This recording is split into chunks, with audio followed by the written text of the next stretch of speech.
The containment facility on orbital station Arcturus was considered the most secure in the Galactic Alliance.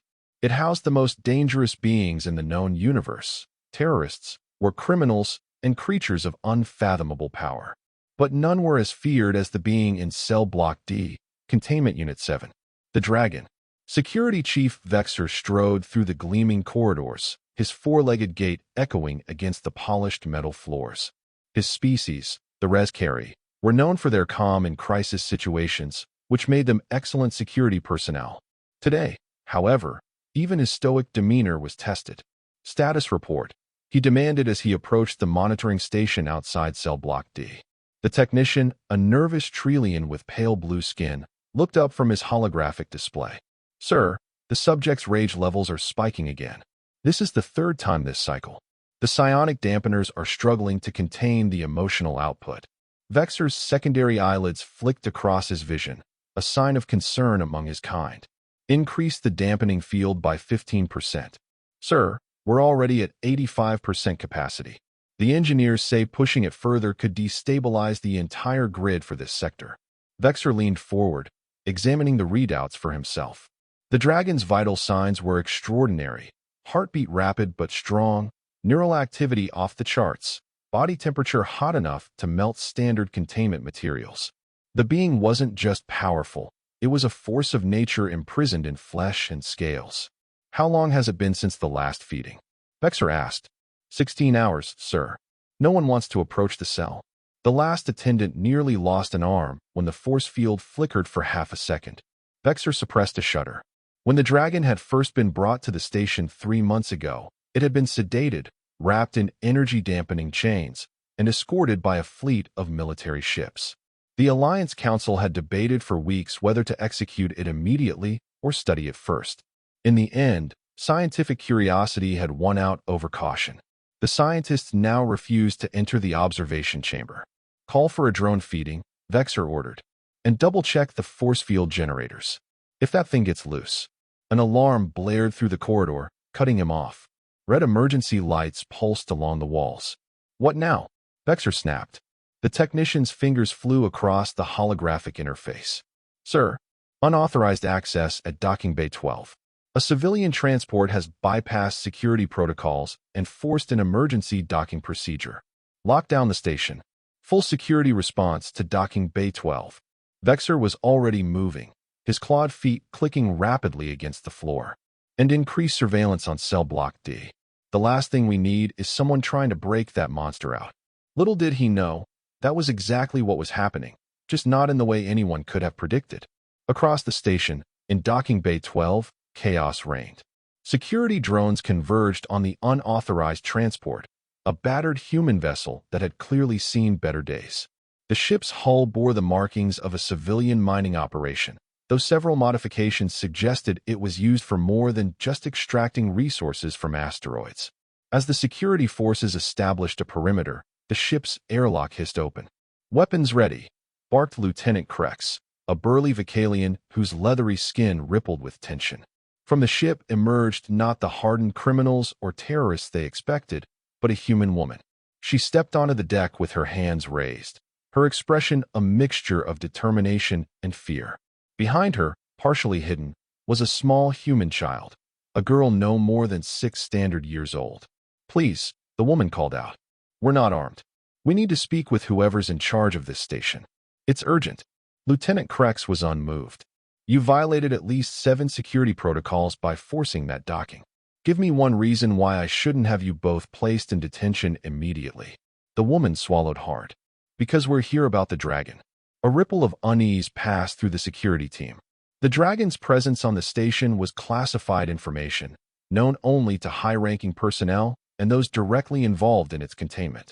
Take them to Interrogation Room 3, Krex ordered, and inform Chief Vexer immediately. As the security team escorted them through the station, the little girl looked around with wide eyes, seemingly unafraid despite being surrounded by armed aliens twice her size. Her small hand clutched a worn stuffed toy, a fabric dragon with button eyes and faded scales. What's your name? One of the younger security officers asked her, his translator converting his clicks and whistles into human standard. Lily, the girl replied softly. And this is Sparky. She held up the stuffed dragon. The officer nodded awkwardly, unsure how to interact with a human child. Their species was still relatively new to the Galactic Alliance, having been discovered only 70 years ago. While humans had quickly integrated into galactic society, their adaptability was remarkable.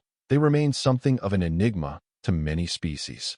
In Interrogation Room 3, Vexer found the human woman sitting rigidly in a chair designed for a much larger being. The child sat beside her, swinging her legs and looking curiously at the observation window, though she couldn't possibly see through the one-way material. "I am Security Chief Vexer," he announced as he entered. "You have created quite a disturbance, human. Explain yourself." The woman straightened. "My name is Dr. Sarah Chun.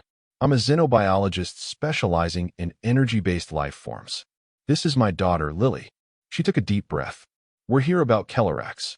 Vexer's secondary eyelids flickered again. "Kellerax? The dragon you're holding in cell block D. That's his name." Vexer studied her carefully. "How do you know about the containment subject? That information is classified at the highest levels." Dr. Chen's expression hardened. "Because my husband, Dr. Daniel Thompson, was part of the expedition that found him. The expedition that your alliance military interrupted, claiming the research team had discovered a weapon of mass destruction. They arrested my husband and seized all research materials. Your husband violated galactic law by attempting to conceal a Class Alpha threat," Vexer countered. "He was trying to protect Kellerax. The dragon isn't what you think he is." Vexer's patience was wearing thin. "Then what is it?" "He," Dr. Chun corrected firmly, "is the last of his kind. A sentient being with a level of intelligence that rivals or exceeds our own. And he's dying in your containment cell. The creature has shown nothing but hostility since its arrival. Because you're treating him like a monster." Dr. Chen leaned forward. "The research team spent months establishing communication with him. He was cooperative, even friendly. My husband," her voice caught. "Daniel believed Kellerax's species might have been one of the first ones, the ancient races that seeded the galaxy with life before disappearing millions of years ago." Vexer's interest was piqued despite his skepticism. The first ones were semi-mythical beings from the dawn of galactic history, known only through fragmentary archaeological evidence and ancient texts. "Even if what you say is true," he said, "it doesn't explain why you've come here, or how you bypassed our security." Dr. Chen hesitated. "Daniel managed to send me a message before they took him away. He gave me the security codes and told me to bring Lily here." "The child? What?" Before Dr. Chen could answer, little Lily spoke up. "Because Kellerax is my friend. He told me stories and showed me how stars are born." She clutched her stuffed dragon closer. "He misses his family. He's all alone now." Vexer stared at the child, confused. "When did you meet this?" "Kellerax. On the research station," Dr. Chen explained. "Lily was with us. She was the first one Kellerax responded to positively. They formed a bond." "A bond?" Vexer repeated incredulously. Dr. Chen nodded. "A telepathic connection. It's weak over long distances, but it's there. Lily has been having nightmares for weeks. She feels his pain, his rage, his loneliness." Vexer looked at the little girl, who stared back at him with solemn eyes that seemed too old for her young face. "He's very scared," Lily said quietly, "and very angry, but mostly sad." A soft chime from Vexer's communication device interrupted them. He stepped aside to answer it. "Sir," came the technician's voice, "the subject's neural activity is showing unusual patterns. The rage indicators are fluctuating. It's almost as if it knows we're here," Dr. Chen finished, having overheard the report. "The connection works both ways. Kellerax can sense Lily's presence on the station." Vexer's mind raced. If what they were saying was true, it could explain the dragon's increasingly erratic behavior since its arrival. But it could also be an elaborate ruse to get close to a dangerous creature. "What exactly do you want?" he asked Dr. Chen. "Let us see him. Let Lily talk to him. I believe she can calm him down. And then you'll see he's not the monster you think he is." "Absolutely not. I will not endanger a child. He would never hurt me," Lily interrupted with the absolute certainty only a child could possess. "He promised." Vexer was about to refuse again when another alarm blared, this one more urgent than the last. "Sir." The technician's voice was panicked. "The subject's power levels are spiking dangerously. The containment field is starting to destabilize." Dr. Chen stood up. You're running out of options, Chief Vexer. Either you let us try, or you may have a catastrophic containment failure on your hands. Vexer hesitated, caught between protocol and pragmatism. Finally, he made his decision. If this is some kind of trick. It's not, Dr. Chen assured him. We want to help, both Kellorax and your station. 20 minutes later, they stood outside the observation room adjacent to Cell Block D, Containment Unit 7. Dr. Chun had been fitted with a locator bracelet that would stun her if she attempted anything suspicious. Lily had been deemed too small for the device, but was under the watchful eyes of 4 armed guards. The observation room has its own containment field, Vexer explained. You will be able to see the subject through the transparent wall, but there will be no physical contact. Will he be able to hear us? Dr. Chen asked. Yes. The barrier permits sound transmission. Vexer looked down at Lily. Child, if you feel afraid at any point, you tell us immediately. Understood. Lily nodded solemnly, clutching her stuffed dragon. The door slid open, revealing a stark room with a transparent wall that looked into a much larger chamber beyond. And there, coiled in the center of the containment unit, was Kellorax. Even restrained and confined, the dragon was magnificent. Nearly 40 feet long from snout to tail tip, his scales shimmered with an iridescent quality that shifted between deep crimson and burnished gold. A ridge of spines ran down his back, currently flattened in his agitated state. His wings, powerful membranes supported by elongated digits, were partially folded against his body, the specialized containment cuffs limiting their movement. But it was his eyes that were most striking, large, luminous, and unmistakably intelligent. They glowed with an inner fire that seemed to pierce through anyone who dared meet his gaze. Currently, those eyes were narrowed to slits, and a continuous low growl emanated from his throat. The air around him shimmered with heat. Dr. Chun gasped softly at the sight of him. They've put so many restraints on him, she whispered. No wonder he's in pain. Lily stepped forward before anyone could stop her, pressing her small hands against the transparent barrier. Kellorax, she called, her voice small but clear. The effect was immediate. The dragon's massive head snapped up, the growl cutting off abruptly. His nostrils flared, and those fiery eyes widened, fixing on the little girl with laser-like intensity. For a moment, no one breathed. The security team readied their weapons, certain they were about to witness the creature's most violent outburst yet. Instead, the dragon's posture changed. The rigid tension in his body eased slightly. The spines along his back rose, then settled into a neutral position. And most remarkably, the glow of his eyes softened from a harsh glare to a warmer illumination. It's me, Lily, the girl continued, apparently encouraged by his response.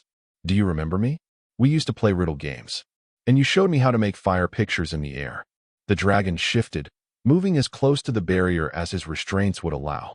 He lowered his head to Lily's level, an action that caused the security team to raise their weapons higher, and made a soft rumbling sound that was almost like a purr.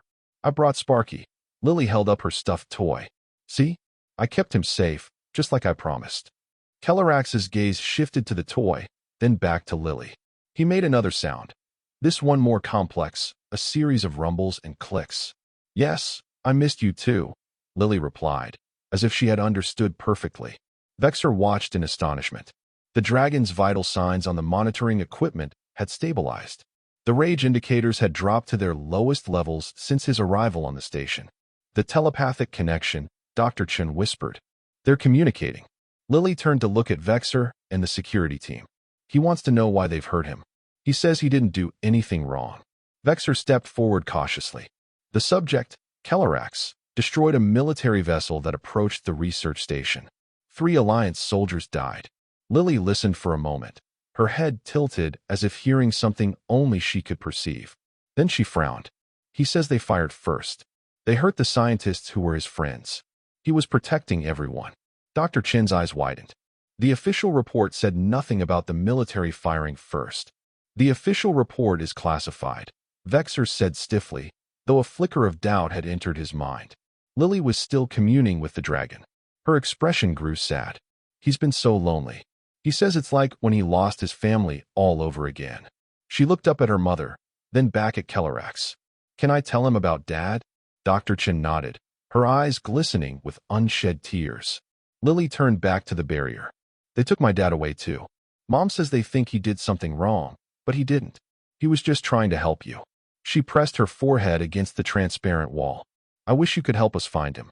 The dragon made a keening sound that sent chills down everyone's spines, not from fear, but from the raw emotion it conveyed. Grief, Vexor realized. The creature was expressing grief. And then Lily said the words that would change everything. Words spoken with the simple directness of a child who saw connections adults often missed. Don't worry, Dad will be okay. And you'll be okay too. Dad. The room went completely still. Did she just? One of the guards began. She called it Dad. Another confirmed, bewildered. Dr. Chen moved to stand beside her daughter. Lily, why did you call Calarax Dad? Lily looked up, confused by the question.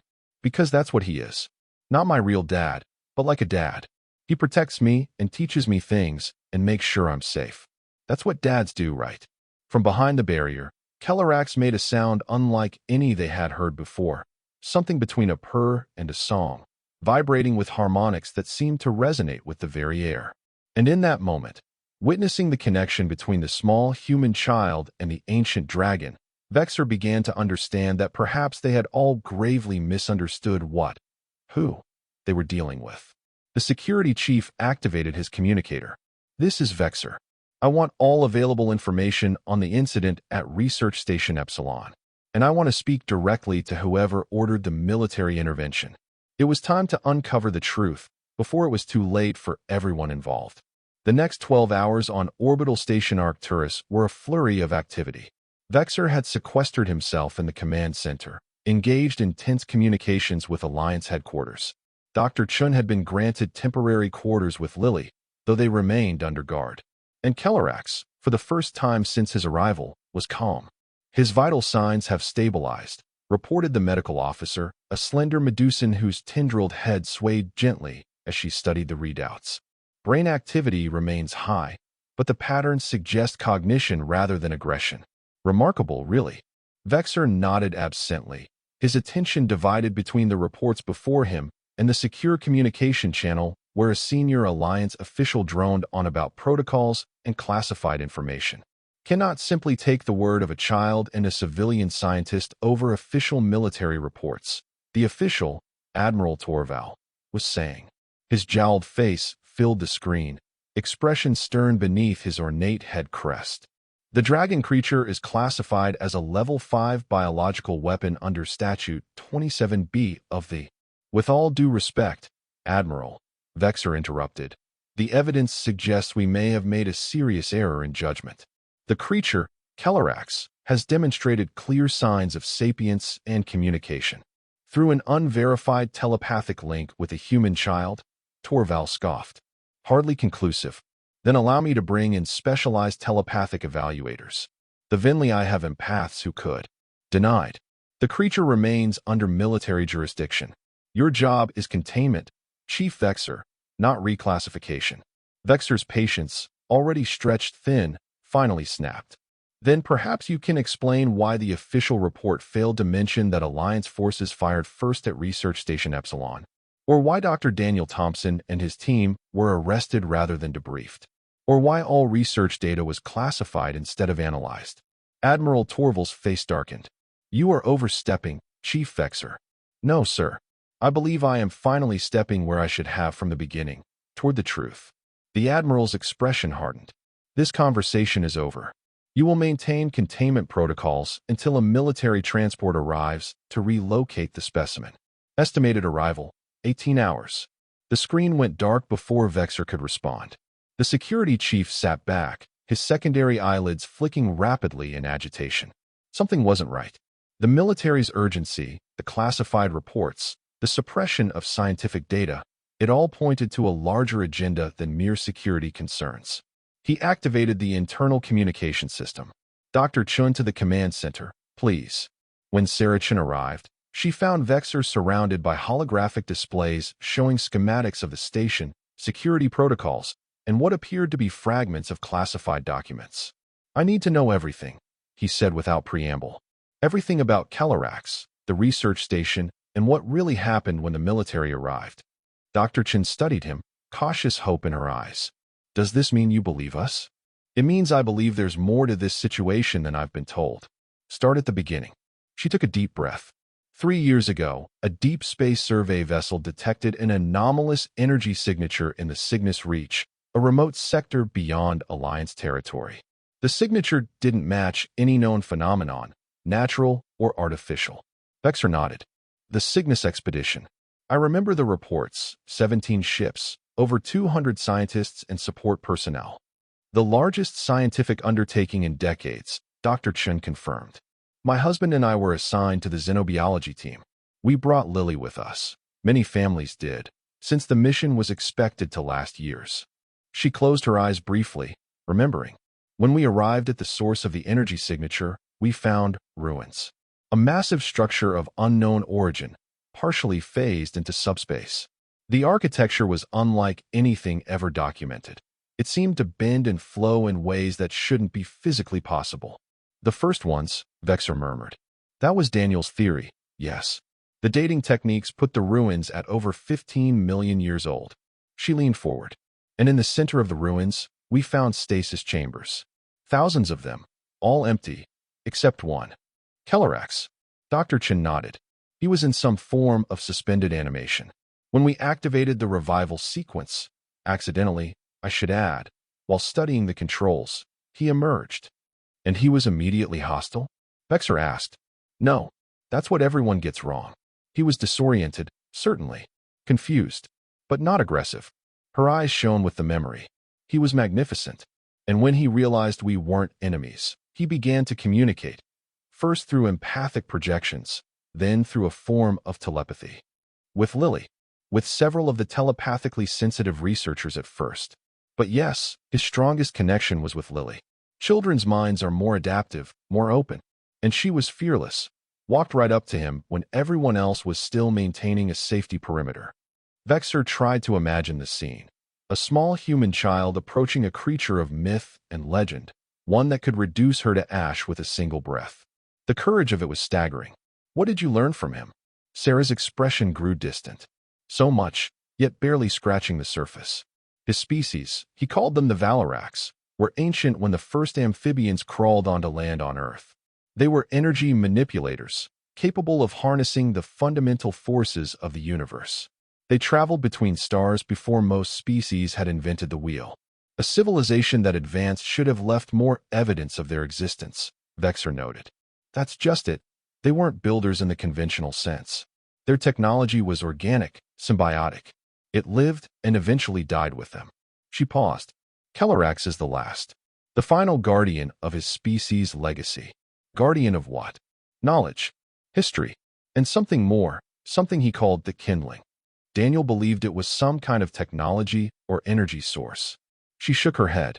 Kellerax was only beginning to trust us enough to explain when the military arrived. Vexer's eyes narrowed. Exactly how did the Alliance military find you? The Cygnus Reach is beyond standard patrol routes. That's what we couldn't figure out. They just appeared. 3 warships, weapons charged. They demanded immediate surrender of the biological weapon we had discovered. Her voice hardened. When Daniel tried to explain that Kellerax was a sentient being, not a weapon, they opened fire on the research station. And Kellerax retaliated. He protected us, Dr. Chen corrected. He disabled one of their ships, the one that was firing on the section where most of the civilians were housed. Where Lily was. She took a shuddering breath. After that, everything happened so quickly. The military forces boarded the station. They separated us, scientists in one group, support personnel in another. They took Daniel away immediately when they found out he was the project leader. And Kellerax? They hit him with some kind of energy weapon I'd never seen before. It seemed specifically designed to target his biology, like they knew exactly what he was and had prepared for it. Vexer's secondary eyelids flickered rapidly, a sign of intense concentration among his species. That suggests prior knowledge. Someone knew what you would find in the Cygnus Reach before you found it. Exactly. Dr. Chen's eyes met his. Someone wanted Kellerax. Not as a scientific discovery, but as a weapon. Vexer was silent for a long moment, processing this information. Finally, he activated his console again. I need to speak with the child. 15 minutes later, Lily sat in the command center, her stuffed dragon clutched to her chest. She looked even smaller amid the technology designed for larger alien species, her feet dangling well above the floor from the oversized chair. "Hello, Lily," Vexor said, crouching to meet her at eye level. "I need to ask you some questions about Kellerax. Is that okay?" She nodded solemnly. "Your mother says you can speak with him through your mind. Is that right?" "Kind of," Lily said. "It's not really like talking. It's more like feeling what he feels and seeing pictures in my head. Sometimes words, but mostly feelings and pictures." "And what does he show you?" Lily's face scrunched in concentration. His home, before it was gone. It was beautiful, all light and color. His family, they looked like him, but different colors. And she hesitated. "What is it?" Vexor prompted gently. "The bad thing that happened. The reason they had to hide. Can you tell me about that?" Lily looked troubled. "There were others, not like Kellerax's people. They wanted something the Valarax had. They fought, and most of Kellerax's family died. So the ones that were left made a plan to sleep until the bad ones were gone." Her voice dropped to a whisper. "But when Kellerax woke up, everyone else was already dead. Their sleeping places broke. He's the only one left," Vexor murmured. Lily nodded. "He's been alone for a very, very long time. That's why he was so happy to meet us. Especially me and Dad. He said we reminded him of his family. Did he ever tell you about something called the kindling?" Lily brightened. "Oh yes. That's his special job. He has to keep it safe and find the right people to share it with." "What is it?" "It's," Lily frowned, struggling to find the words. "It's like a seed, but for stars, and planets, and life." She looked up at Vexor. "Kellerax says his people used to help life grow in empty places. They could make new worlds where there was nothing before." Vexor felt a chill run down his spine. The ability to create stars and planets, to generate life itself, would be the most powerful technology imaginable. In the right hands, it could transform barren systems into habitable worlds. In the wrong hands, he understood now why certain factions within the Alliance military would be desperate to control such power. "Lily," he said carefully, "does Kellerax still have this kindling?" She nodded. "It's part of him." Inside, she touched her chest. "Here." Vexor stood, his decision made. "Dr. Chun, I believe your husband and Kellerax are victims of a conspiracy within the Alliance military, a faction seeking to weaponize the Valarax legacy." "What are you going to do?" she asked. "What I should have done from the beginning. I'm going to release Kellerax." Alarms blared throughout the station before he could say more. "Security breach in Docking Bay 7, announced the automated system. Unauthorized personnel detected." The command center's screens switched to security feeds, showing armed figures in unmarked combat armor storming through the station. They moved with military precision, neutralizing station security with practiced efficiency. "That's not Alliance standard protocol," Vexor growled. "These are mercenaries." "Admiral Torval?" Dr. Chen asked. "Or whoever he's working for." Vexor activated the station-wide alert system. "All personnel, we have hostile intruders. Implement security protocol Omega. This is not a drill." He turned to Dr. Chun and Lily. "They're here for Kellerax. We need to move him before they reach cell block D." "Move him where?" Dr. Chen asked. "The whole station is compromised." Vexor's expression was grim. "Off the station entirely. But first, we need to free him from his restraints." The journey to cell block D was tense. They took maintenance corridors and emergency routes, avoiding the main thoroughfares where firefights had broken out between station security and the invading forces. They came prepared, Vexor muttered as they hurried along a narrow service tunnel. They knew exactly when to strike. "After your call with Admiral Torval," Dr. Chun suggested. "When you started asking questions." They reached the security door leading to cell block D, only to find two of Vexor's security team already there, weapons ready. "Chief," Lieutenant Krex exclaimed, "we secured the area as ordered, but the intruders are pushing through on level 3. We don't have much time."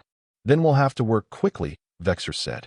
He approached the control panel and began overriding security protocols with his command codes. "I'm going to deactivate the restraints, but maintain the containment field until we have an escape route secured." The massive door slid open, revealing the observation room. Beyond the transparent barrier, Kellerax lay coiled in his cell, his luminous eyes following their movements. "Kellerax," Lily called, breaking away from her mother to press her hands against the barrier. "We're going to help you." The dragon shifted, rising to his full height as much as the restraints would allow. He made a series of rumbling sounds, his gaze locked on Lily. He wants to know what's happening. The child translated. He can feel that something's wrong. Vexor stepped forward. Tell him that hostile forces have invaded the station to capture him. We believe they want to use his power, the kindling, as a weapon. We're going to release him, but we need his cooperation. Lily nodded and closed her eyes, her face scrunching in concentration as she communicated telepathically with the dragon. After a moment, she opened her eyes again. He understands. He says he'll help us if we help him find my dad. Vexor nodded. That's part of the plan. He turned to the control console and began the process of deactivating Kelarax's restraints one by one. The containment field will remain active until... An explosion rocked the corridor outside, cutting him off. The observation room door buckled, but held. They found us, Lieutenant Krex growled, readying his weapon. Dr. Chin pulled Lily away from the barrier, shielding her daughter with her body. What do we do now? Vexor worked faster at the console. Change of plan. We release him now and hope he remembers we're the good guys. He hit the final command sequence. Inside the containment cell, the heavy restraints around Kelarax's limbs, wings, and neck disengaged with a series of mechanical clanks. The dragon stretched, his massive wings unfurling to their full span for the first time in months. The sight was both terrifying and magnificent. Another explosion hit the door, stronger this time. Metal groaned and began to give way. The containment field, Vexor said, his claws hovering over the controls. Once I deactivate it, there's nothing between us and him. Lily squirmed free from her mother's grip and stepped forward. It's okay. He won't hurt us. How can you be sure? Lieutenant Krex demanded. The little girl looked up at the towering security officer with absolute certainty in her eyes. Because he's family. A third explosion blew the observation room door inward. Armed figures poured through the smoke, weapons raised.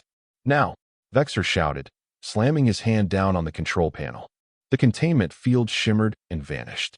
For one breathless moment, everyone froze. The security team, the invaders, Dr. Chun, Vexor, and Lily. All eyes turned to the massive dragon, now freed from his restraints and containment. Kelarax's eyes blazed like twin suns. He drew himself up to his full height, his wings spread wide, and opened his jaws. But instead of the devastating fire breath they all expected, he projected his voice directly into their minds, a deep, resonant presence that vibrated with ancient power. Enough. The mental force of it staggered everyone in the room.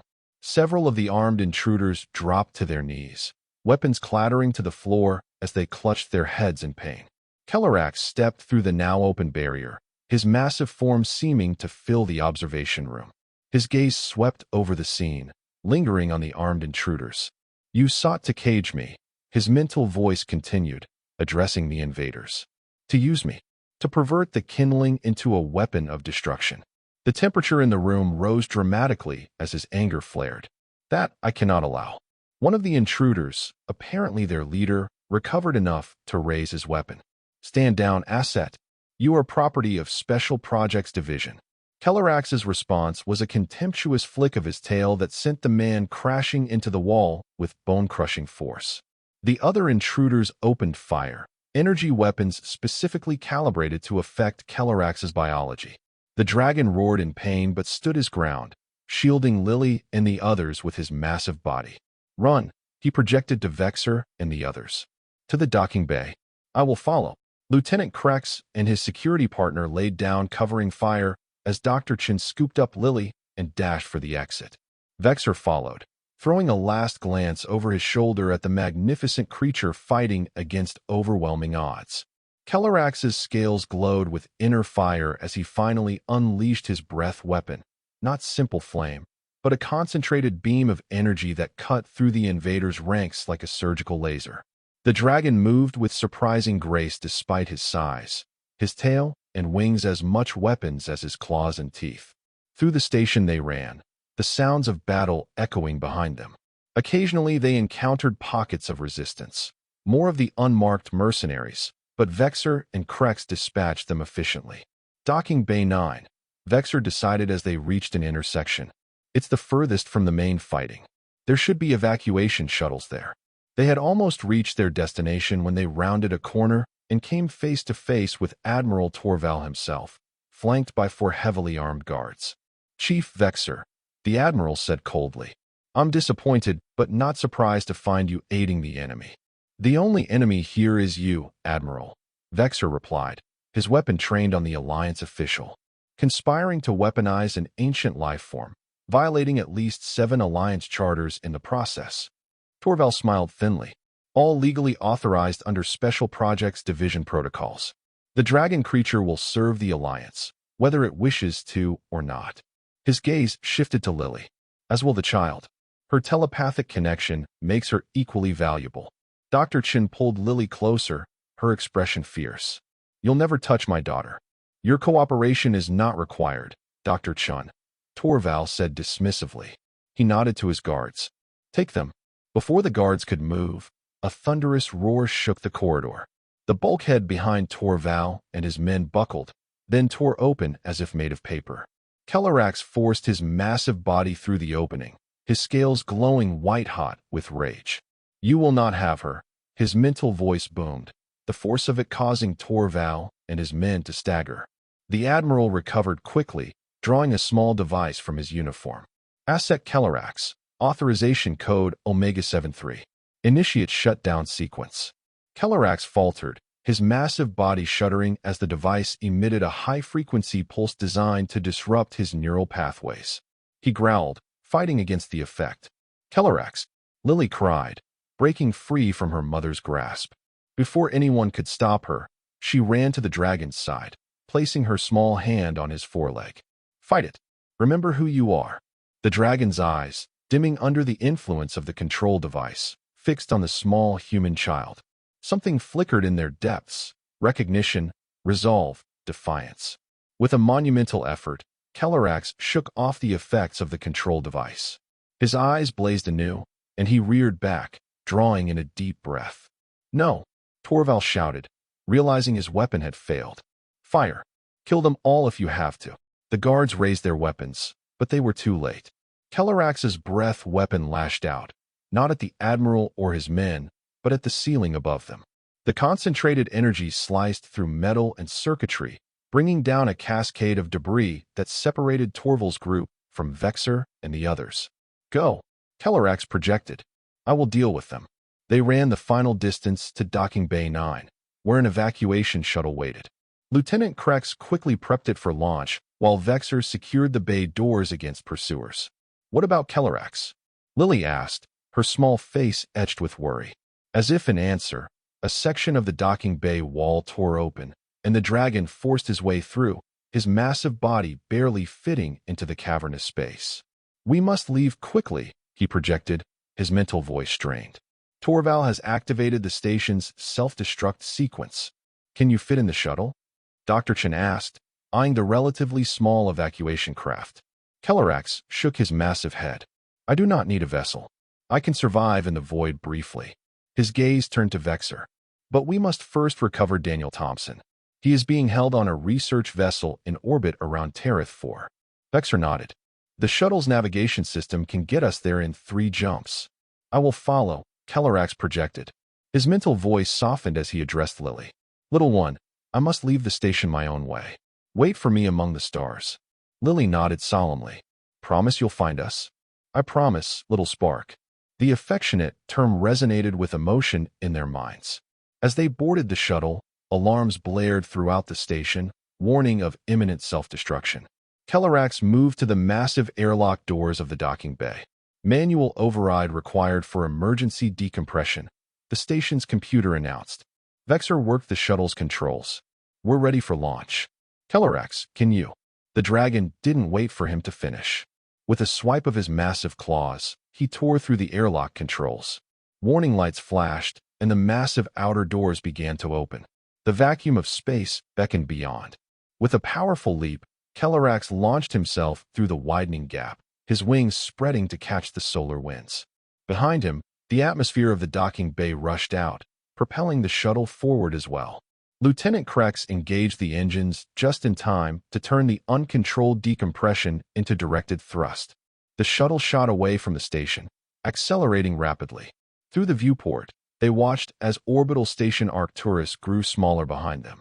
Moments later, it erupted in a series of explosions that tore the structure apart from within.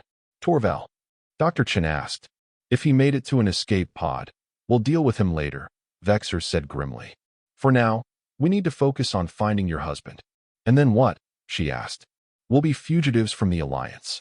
Not if I can help it, Vexer replied. I still have contacts in the Security Council who aren't under Special Projects influence. Once we have proof of what Torval was doing. His words trailed off as Lily gasped, pointing out the viewport. There, silhouetted against the stars, was Kellerax. The dragon seemed to swim through the void, his wings spread wide to catch solar radiation, his scales absorbing energy directly from the star's light. He matched their course effortlessly, a guardian escort for their small craft. How is he breathing out there? Lieutenant Krex wondered. He doesn't breathe as we do, Dr. Chen explained, her scientific curiosity momentarily overriding her anxiety. The Valarax evolved to survive in almost any environment, including space. They metabolize energy directly. In their minds, they heard Kellerax's amused response. Your understanding grows, Sarah Chun. There is much more to learn when there is time.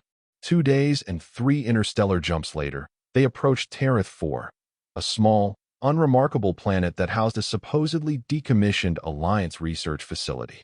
According to Vexer's intelligence contacts, this was where Dr. Daniel Thompson had been transferred after his initial arrest.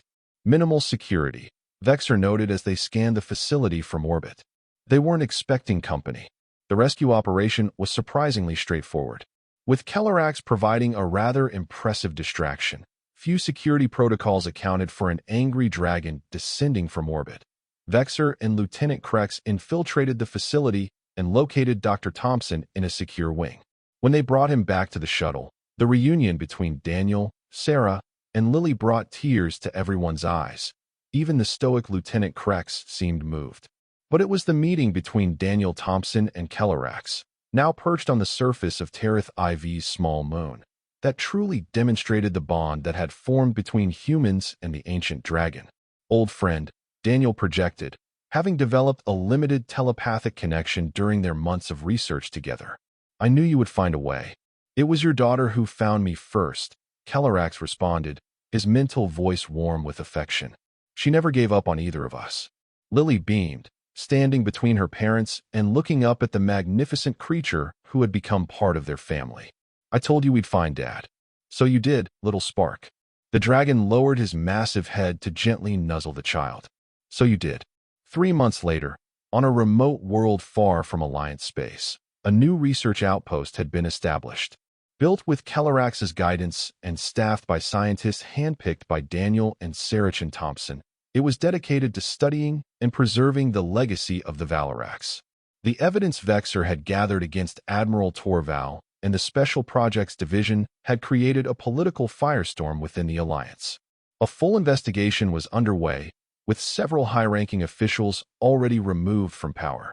Kellerax had been officially recognized as a sentient being with full rights under Alliance law, the first of his kind to receive such recognition. More importantly, he had found a new family among the humans who had risked everything to save him.